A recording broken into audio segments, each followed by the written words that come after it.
Ang ituturo ko sa inyo ngayon ay kung paano magkabit ng basic electrical circuit.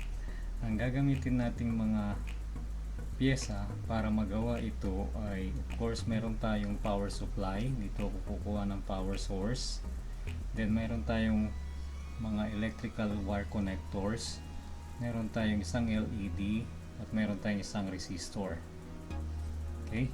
Para simulan natin ito, unahin natin ikabit ang LED. So itong mas mahabang pin,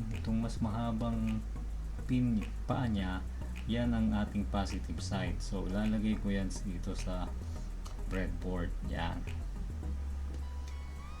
Ang susunod natin ay itong resistor. So walang polarity ito. Pwede nating ikabit kahit baliktaran, kahit pa ganyan, or baliktarin mo itong isa dito, walang problema. Basta itong negative side ng LED mo kailangan konektado sa resistor. Okay? So ganyan ang itsura niya. Ang isusunod natin ngayon ay power source.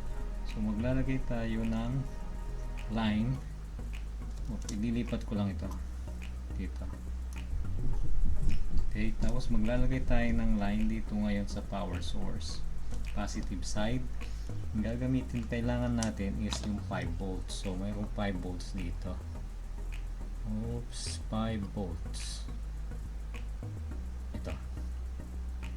So yan yung 5 volts natin. Okay, so dyan ako kukuha ngayon ng 5 volts. Okay, tapos ang ground natin mula dito sa paa ng resistor, sa isang paa, ikakabit ko ngayon sa ground dito. May ground din to.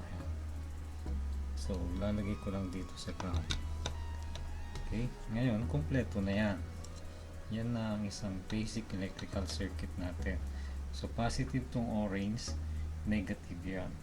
Then may load tayo. Ito yung load natin. Bali itong LED at saka itong resistor, sila yung gagamit ng electrons na dadaloy. Okay, so subukan natin ngayong lagyan ng i-energize ito. So sasaksak ko lang ito sa power source na 5 volts. Kuha tayo ng 5 volts dito. Ayan. So umilaw na siya. Ngayon, kung makakat natin yung line, kung halimbawa lang putol tong wire na to, tatanggalin ko, mamamatay yung ilaw ng LED. So babalik ko.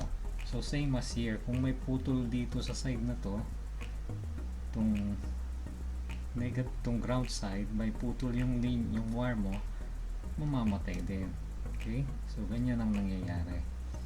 Kailangan lang para dumalo yung electron sa isang circuit, kailangan walang putol sa mga wire na to, wala ring sira itong LED mo, wala ring sira yung resistor mo.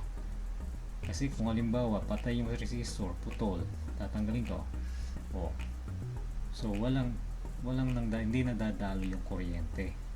So pero kung kumpleto ang line natin, dadaloy yung electrons, gagana yung ilaw mo. Okay?